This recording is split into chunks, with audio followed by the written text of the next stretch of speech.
Seigneur, ta parole est grande, elle demeure à jamais. Ta parole est infaillible, rien ne peut la supprimer. Bienvenue chers téléspectateurs, bienvenue à tous ceux qui nous regardent de partout dans le monde à un nouvel épisode de notre programme d'études quotidien Toute la Bible. Nous sommes arrivés dans notre étude de l'évangile de Luc au dernier chapitre, chapitre 24. Dans l'épisode d'aujourd'hui, nous parlerons du dernier chapitre de la résurrection du Seigneur Jésus-Christ, versets 1 à 12, et dans le prochain épisode, nous parlerons des versets 13 jusqu'à la fin, dans le chapitre 24, et ainsi nous finirons l'évangile de Luc. Si vous voulez revoir les épisodes précédents dans cet évangile, ou les livres que nous avons étudiés avant, ils seront disponibles sur notre chaîne YouTube. Laissez-moi tout d'abord accueillir mon invité, le frère Youssef Riyad. Bienvenue, frère Merci, Youssef. frère Riyad. Nous accueillons aussi nos invités, soyez les bienvenus. Frère Youssef, laissez-moi lire quelques versets et je vous poserai ensuite une question. Allez-y. Le dimanche, elles se rendirent au tombeau de grand matin avec quelques autres en apportant les aromates qu'elles avaient préparés. Elles découvrirent que la pierre avait été roulée de devant le tombeau. Elles entrèrent, mais elles ne trouvèrent pas le corps du Seigneur Jésus. Comme elles ne savaient que penser de cela, voici que deux hommes leur apparurent, habillés de vêtements resplendissants. Saisies de frayeur, elles tenaient le visage baissé vers le sol. Les hommes leur dirent: « Pourquoi cherchez-vous parmi les morts celui qui est vivant? Il n'est pas ici, mais il est ressuscité. Souvenez-vous de ce qu'il vous a dit lorsqu'il était encore en Galilée. Il faut que le Fils de l'homme soit livré entre les mains des pécheurs, qu'il soit crucifié et qu'il ressuscite le troisième jour. » La première phrase, le premier mot du premier verset, le dimanche tôt le matin. Qu'est-ce que le dimanche représente dans le cas de la résurrection de Christ? Le premier jour de la semaine a beaucoup d'importance dans le Nouveau Testament. Et bien sûr, pour les chrétiens, il a une importance spéciale. C'est pour cela qu'il est mentionné 7 fois dans le Nouveau Testament. Le premier jour de la semaine, le Christ est ressuscité des morts. Et le premier jour de la semaine, l'Esprit Saint est venu du ciel. Et le premier jour de la semaine, les disciples se réunissaient ensemble pour briser le pain. Et le premier jour de la semaine, il était coutume de prendre les offrandes pour les pauvres, comme nous le comprenons de 1 Corinthiens 16. Et ce jour-là, le premier jour de la semaine, est appelé, dans l'Apocalypse 1, le jour du Seigneur. C'est le jour du Seigneur. Très bien, merci. Je pense que les fêtes du Seigneur dans l'Ancien Testament étaient des fêtes liées au jour après le sabbat. Oui. Pouvez-vous nous en rappeler et les lier à la résurrection? Il y avait 2 fêtes liées au jour après le sabbat. La fête des premiers fruits, et elle représente la résurrection du Christ, et il y a un verset qui le dit explicitement. Le Christ est ressuscité, précédant ainsi ceux qui sont morts, donc il est le premier fruit. Et après, il compte 50 jours, et arrive la fête de la Pentecôte, et c'était aussi le jour après le sabbat. Et comme nous l'avons dit, quand l'Esprit Saint est descendu du ciel, et ceci était le jour de la Pentecôte, c'était le jour du dimanche. Comme Christ avait prophétisé avant concernant le moment de sa mort, il avait parlé à ses disciples du moment de la résurrection. Le troisième jour, je serai ressuscité. Et aussi, les livres de l'Ancien Testament montrent la mort de Christ, quand Christ mourra et quand il sera ressuscité. Très bien, Donc, tout est arrangé avant. c'est vrai. Qu'est-il arrivé quand les femmes sont allées à la tombe très tôt le matin et n'ont pas trouvé le corps du Seigneur Jésus? Parlez-nous des événements de ce temps. Eh bien, en fait, ces femmes sont venues finir ce qu'ils ne pouvaient pas faire lorsque le Christ est mort rapidement. Et en fait, les événements de la crucifixion le vendredi sont arrivés dans une rapidité extrême, tellement qu'ils n'ont pu rien faire. Elles voulaient ensevelir le Christ, et cela comme son corps le mérite. Mais le Christ a été cloué sur la croix le vendredi matin. À 3 heures de l'après-midi, il était déjà mort. Tout devait être fini avant 6 heures, il devait être enterré. C'est ce qui est arrivé.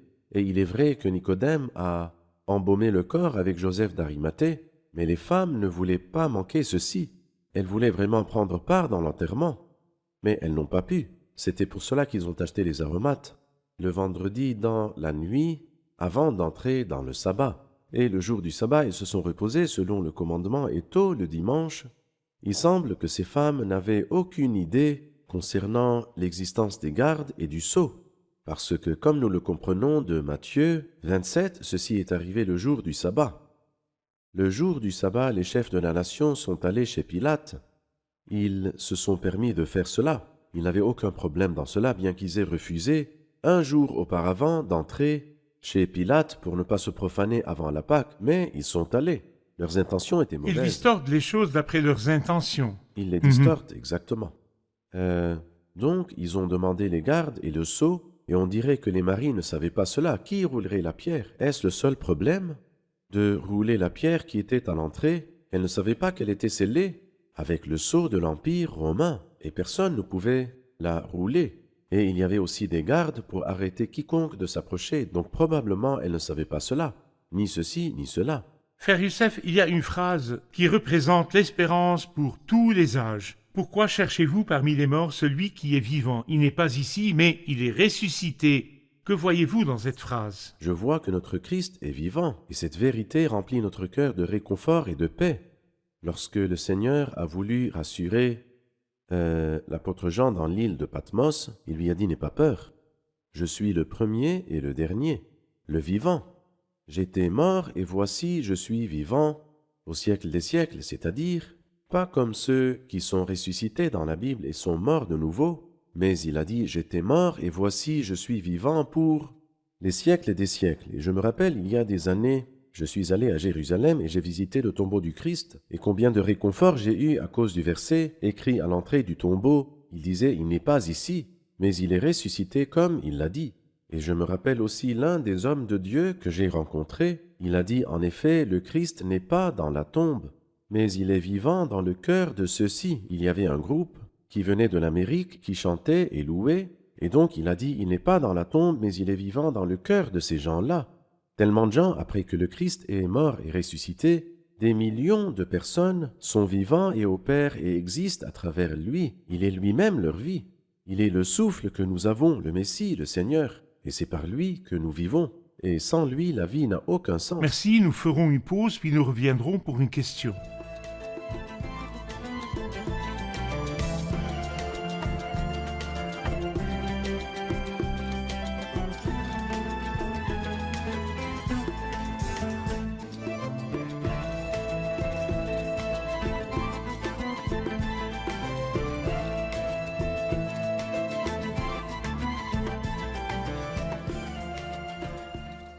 Nous savons que la foi chrétienne est basée sur la mort de Christ et sa résurrection. Mais la question demeure, quelles sont les preuves que nous avons de sa résurrection? À vous, frère Youssef. Oui, c'est une bonne question parce qu'en fait, personne n'a vu le Christ en train de ressusciter, car c'est arrivé alors que les gens dormaient. Le Christ est ressuscité à l'aube du dimanche, tellement tôt le matin que lorsque les femmes sont allées, bien qu'elles soient allées très tôt, le Christ était déjà ressuscité. Concernant les preuves de la résurrection du Christ, je donnerai 5 preuves. Il y a la tombe, et je diviserai cela en 3 idées. La tombe ouverte, la tombe vide et la tombe ordonnée.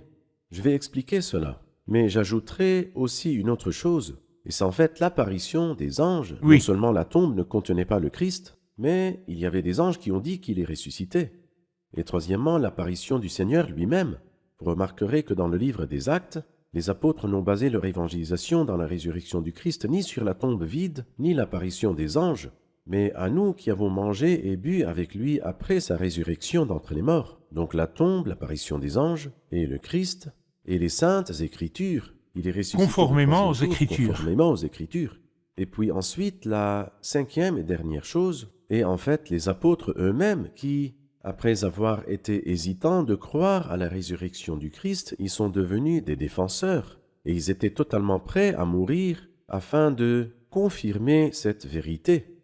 Je retourne à la tombe. La tombe était ouverte. Qui a roulé la pierre? Oui. Et qui est vraiment capable de rouler une pierre scellée avec le sceau romain? Et devant cette pierre, il y avait des soldats et des officiers qui gardaient la tombe. La tombe a été ouverte. Et elle ne contenait pas le Christ. La tombe ouverte ne prouve pas vraiment la résurrection du Christ, mais elle a été ouverte pour nous montrer que le corps du Christ n'est pas dedans. Et la 3e chose est la tombe bien ordonnée. C'est-à-dire si quelqu'un voulait voler le corps du Christ, il l'aurait soit pris avec le linceul ou aurait jeté le linceul n'importe comment. Mais le linceul était posé comme si le corps était dedans. Le linge était enroulé et à part, et les bandelettes à part, comme si le corps avait glissé ou avait disparu. Et toutes les choses sont restées telles quelles. Donc la tombe ouverte, la tombe vide et la tombe bien ordonnée est une preuve des 5 preuves que nous avons mentionnées que le Christ est ressuscité des morts. Et bien sûr, cette résurrection a des signes. Elle a des signes, des preuves et des confirmations. Eh bien, des signes de, je dirais d'abord, des signes de la divinité du Christ.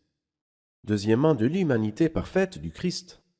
Et troisièmement, de l'œuvre parfaite du Christ. Donc si je devais mettre la lumière sur les Allez-y. paroles que j'ai dites, Allez-y. la divinité du Christ, parce que plus d'une fois, le Christ a confirmé qu'il sera ressuscité le 3e jour. Et la question est, comment un homme mort pourrait se ressusciter? Oui. Eh bien, parce qu'il est mort dans son humanité, mais sa divinité n'est pas morte.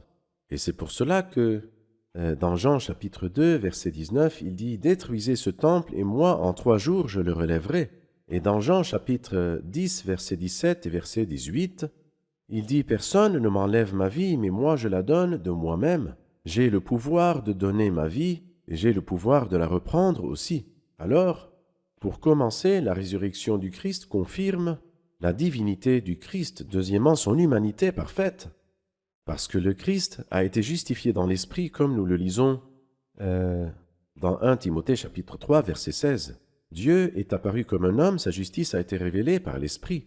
Le Saint-Esprit l'a justifié alors qu'il était en vie, quand il a reposé sur lui, et il l'a justifié quand il est mort, car il l'a ressuscité d'entre les morts. Comme il le dit dans 1 Pierre 3, il a souffert une mort humaine, mais il a été rendu à la vie par Justifié, donc, il a montré sa justice. Il a montré sa justice. Parce que s'il était un pécheur avec n'importe quelle sorte de péché, Dieu ne l'aurait pas ressuscité Très bien, d'entre les morts. très bien. Troisièmement, la preuve de la perfection de son œuvre. C'est-à-dire si l'œuvre n'avait pas été accomplie et parfaite et Dieu n'avait pas été satisfait par son œuvre, le Christ serait resté dans la tombe, comme si Dieu dit « Tu ne m'as pas satisfait, tu n'as pas payé la dette de ces gens, alors comment pourrais-tu sortir ?» Le fait que le Christ est ressuscité d'entre les morts, comme nous le lisons dans Romains chapitre 4, lui qui a été donné à cause de nos fautes et qui est ressuscité à cause de notre justification, donc la résurrection est la preuve de la perfection de son œuvre. Merci, frère Youssef. Je voudrais aller à un témoignage que Pierre a donné dans le livre des Actes, chapitre 2. Oui. Il cite ce qui est écrit dans le psaume 16. Oui. Et je reviens à ce que David disait quand il a prophétisé. Il ne parlait pas de lui-même, mais en tant que prophète, il parlait de la résurrection de Christ. Il a utilisé cette phrase « Car tu n'abandonneras pas mon âme au séjour des morts, tu ne permettras pas que ton bien-aimé connaisse la décomposition. » Ici, je voudrais parler de la nature du corps de Christ dans la tombe. À quoi ressemblait-il? La résurrection, comment a-t-elle prouvé la perfection de l'humanité de Christ? Pourquoi dis-je cela? Parce qu'aujourd'hui, dans les médias sociaux et partout, nous lisons que le corps de tel ou tel n'a pas connu la décomposition. Le corps de tel ou tel n'a pas connu la décomposition. Cette expression, cela devrait être exclusivement de qui? Ça ne devrait être dit de personne d'autre que le Christ seul, personne d'autre. Et toute autre parole que cela est un blasphème. Comme nous n'acceptons que personne ne partage dans la divinité de Dieu, dans n'importe lequel de ses attributs. Par exemple, quelqu'un qui peut écouter tout le monde en même temps, c'est un blasphème, parce que Dieu est le seul qui puisse écouter tout le monde en même temps. Il est présent partout, c'est un blasphème. Ses attributs ne peuvent être donnés qu'à Dieu. Frère Youssef, ceci est vraiment très dangereux. Vous voulez dire que le fait de prier à n'importe quel homme est en fait un blasphème. C'est comme si je disais que cette personne à qui je prie peut écouter n'importe qui sur terre. Cet attribut de la nature sans limite n'appartient qu'à Oui, Dieu. je veux dire ceci, et ce sont C'est les vrai. paroles de la Bible sainte. C'est vrai. Alors donc, si c'était moi, si c'était ce que je voulais dire, parce que je préfère comme ça, je le vois comme ça n'aurait aucune C'est valeur. vrai. Mais lorsque c'est la parole de Dieu, reconnaissons que Dieu est vrai, et tout homme Donc menteur. c'est blasphème de s'appuyer sur les gens. Oui, C'est cela. Son corps n'a pas connu la décomposition. Ça s'applique seulement sur oui, Jésus. au Christ seul, par exemple. Nous savons bien que le Seigneur a aimé Lazare. Il était croyant, mais Marthe a dit « Seigneur, il sent déjà ». Et plus que cela, quelqu'un comme Élisée, dont il est écrit qu'il est un homme de Dieu, plus que n'importe quelle personne dans la Bible sainte, c'est écrit 29 fois qu'il est un homme de Dieu. Eh bien, lorsqu'il est mort, il n'est resté que les os quand il est mort, parce que son corps s'est décomposé. David, le grand, 2 fois dans Actes chapitre 2 et une autre fois, l'apôtre Paul dans Actes chapitre 13, il nous dit qu'il me soit permis de parler en toute franchise au sujet du patriarche David, il est mort, et il dit il a été enseveli. En plus, Paul a continué en généralisant. Il dit, il faut en effet que ce corps corruptible revête l'incorruptibilité et que ce corps mortel revête l'immortalité. Il parle en fait des saints quand le Christ viendra. Que fera-t-il? Il ressuscitera ceux qui dorment et changera les vivants, parce que ce corps mortel doit revêtir l'immortalité et le corruptible doit revêtir l'incorruptibilité. Alors tous les hommes se sont décomposés excepté un seul. Pourquoi?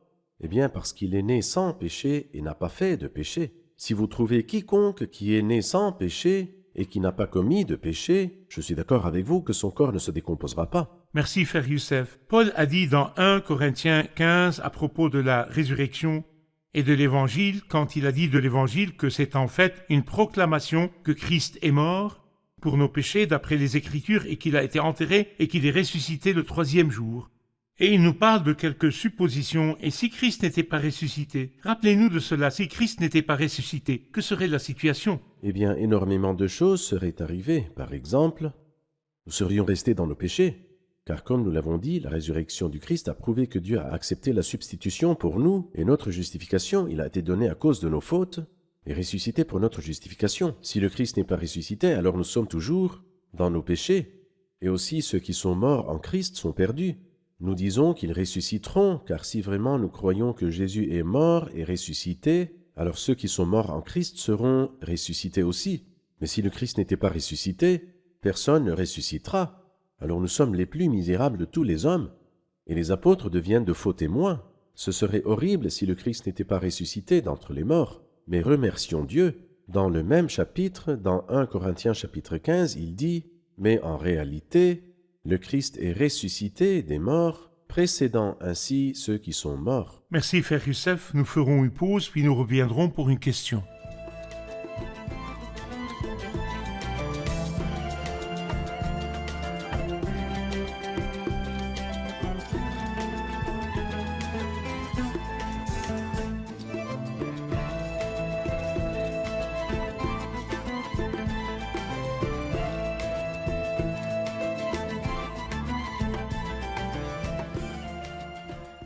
Nous voudrions avoir une idée concernant les apparitions du Seigneur durant les 40 jours après la résurrection.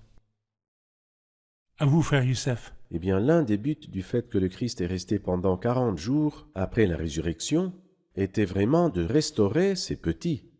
Car il est écrit « Je frapperai le berger et les brebis du troupeau seront dispersées. » Et en effet, ils se sont dispersés. Et c'est pourquoi, durant cette période-là, le Seigneur les cherchait. Il visitait ses bien-aimés. Et il est allé chez les plus misérables, et les tristes et les chagrinés. Et ceci nous montre que le Christ cherche ceux qui aiment plus. Parce que pourquoi est-ce que je pleure pour le Christ? Parce que je ne peux pas vivre sans lui, je l'aime tellement. Et je pense que c'est pour cette raison qu'il est apparu tout d'abord à Marie de Magdala. Dans sa première apparition, tôt le matin, le premier jour de la semaine, c'était à Marie de Magdala, comme nous le lisons en effet dans 2 chapitres. Dans Jean chapitre 20 et dans Marc chapitre 16.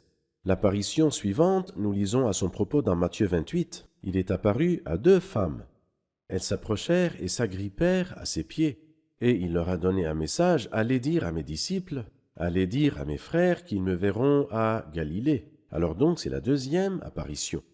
Dans la 3e apparition, il est apparu à Simon, et nous ne savons pas exactement où cette apparition a eu lieu. Nous ne savons pas non plus quand exactement. Mais c'est certainement le premier jour de la semaine qu'il est apparu à Simon. Et je dirais, comme je l'ai dit il y a peu de temps, il est apparu à Simon parce que Simon était très très pauvre quand il a renié le Christ. Et il a pleuré amèrement. Il espérait tellement que le Christ lui donne juste la chance d'être brisé et de se repentir à ses pieds. Le Seigneur lui a donné ceci, lui est apparu. Et nous ne savons pas ce qui est arrivé dans cette rencontre, mais certainement, Pierre a pleuré. Il a pleuré autant qu'il en avait besoin aux pieds de Jésus. Il y a une différence entre pleurer dehors et pleurer aux pieds du Seigneur Jésus. Donc à Marie de Magdala et aux 2 autres femmes, ensuite à Simon-Pierre, comme nous le lisons dans Luc, chapitre 24, ce chapitre que nous lisons, ensuite aux disciples qui allaient à Emmaüs, comme nous le verrons plus tard dans notre chapitre, en commençant au verset 13, et enfin aux disciples réunis, les 11 disciples et ceux qui étaient avec eux. Et Jésus est venu à eux et s'est tenu au milieu et a dit que la paix soit avec vous. Donc le premier jour après sa résurrection, il est apparu 5 fois. Et après cela, il est apparu spécifiquement à Thomas, et ceci 8 jours après, c'est-à-dire le dimanche, après sa résurrection. Ensuite, nous lisons à propos de son apparition au 7, et ceci au lac de Tibériade, et nous pouvons compter à peu près 11 apparitions, car il est apparu à Jacques, le frère du Seigneur, et il est apparu à 500 frères, et il est écrit beaucoup vivent jusqu'à maintenant, et il est apparu avant son ascension. Il a pris ses disciples à Béthanie et les a bénis. Alors il y a à peu près 11 apparitions après la résurrection du Christ d'entre les morts. Nous avons ordonné 7 chronologiquement, celles dont nous connaissons l'ordre. Très bien, merci. J'ai une dernière question concernant la nature du corps de Christ après la résurrection. Bien sûr, le Seigneur Jésus, après l'ascension, est entré avec son corps dans un état de gloire, mais je voudrais votre commentaire sur le corps de la résurrection. Quelle est son image? À quoi ressemble-t-il? À quoi ressemble son corps glorieux? C'est une garantie de la résurrection des corps des saints qui dorment, donc quand le Seigneur viendra ressusciter les morts, à quoi ressembleront leurs corps? Eh bien, l'apôtre Paul, dans 1 Corinthiens 15, a dit « Notre nature actuelle ne peut pas hériter du royaume de Dieu, et ce qui est corruptible n'hérite pas de l'incorruptibilité. » Donc certainement, le corps ressuscité n'est pas de chair et d'os. Très bien. De chair, oui, et d'os, oui aussi, parce que dans ce même chapitre, dans Luc 24, il leur dit « Touchez-moi, un esprit n'a ni chair ni os, comme vous le voyez bien, j'en ai. » Vous savez, il y a une hérésie qui dit que le Christ, quand il est apparu dans un corps éthéré, pas dans un vrai corps. Très bien. Mais l'apôtre Jean a dit « Non, nous l'avons touché. » C'est vrai. D'accord. Certains disent que quand il est ressuscité, c'était dans un corps éthéré. La réponse est non, parce que le Christ a aussi dit aux disciples « Touchez-moi ». Parce qu'un esprit n'a ni chair ni os, donc pas la chair et le sang. Parce que le Christ a versé son sang sur la croix. Il est ressuscité dans la chair et les os. Alors ce corps et ces os ont en fait certaines caractéristiques qui ne sont pas présentes dans notre corps actuel sur cette terre. Très bien. Quelles sont quelques caractéristiques? Eh bien, il peut entrer avec les portes fermées. Il peut sortir de la tombe alors que la pierre l'a fermée. Il peut également aller d'un endroit à l'autre et ceci instantanément. Bien sûr, ce ne sont pas des caractéristiques de notre corps. Ce corps-là, s'il y a une vitre de verre, elle m'arrêterait, je ne pourrais pas passer. Parfait. Et pour passer d'un endroit à un autre, il me faut beaucoup de temps.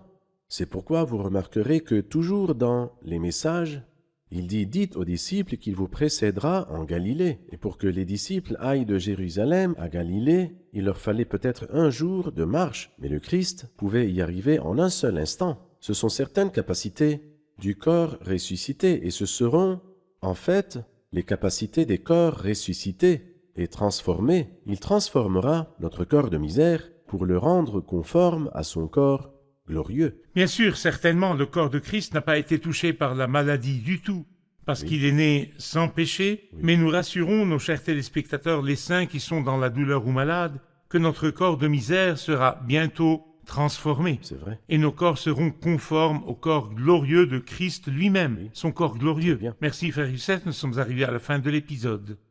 Qu'avons-nous appris aujourd'hui? Nous avons vu 5 preuves de la résurrection de Christ. D'abord, le tombeau ouvert et vide pour savoir que le corps de Christ n'était pas dans la tombe.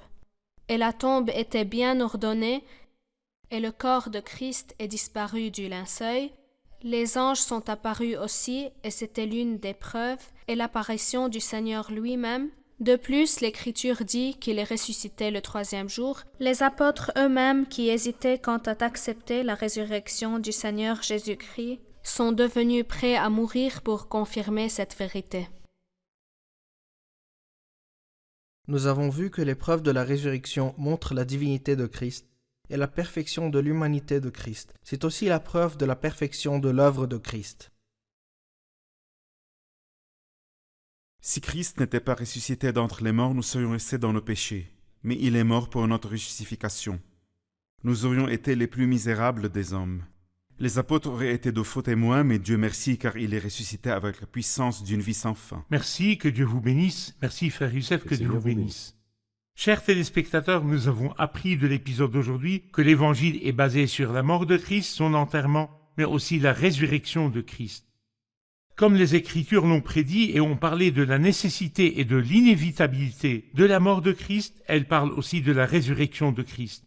Et comme Christ l'a prédit et prophétisé à ses disciples quand il parlait de sa mort, du moment et de la manière dont il mourra, il leur a aussi dit qu'il sera ressuscité le 3e jour, et ce dont Christ a parlé, il a tout accompli. Nous avons appris de l'épisode d'aujourd'hui qu'il est ressuscité. Il est ressuscité, il y a beaucoup de preuves. Il est ressuscité avec beaucoup de bénédictions. Je vous laisse avec ce que le poète a dit de la résurrection de Christ.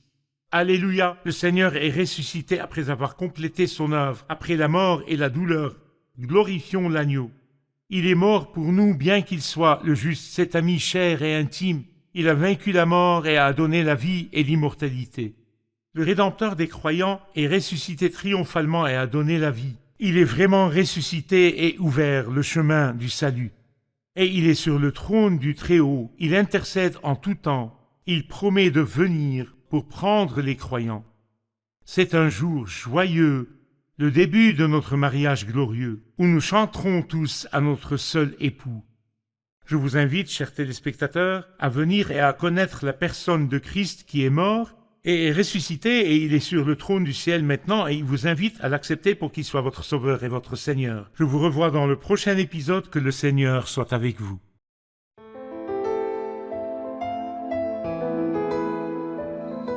Seigneur, ta parole est grande, elle demeure à jamais.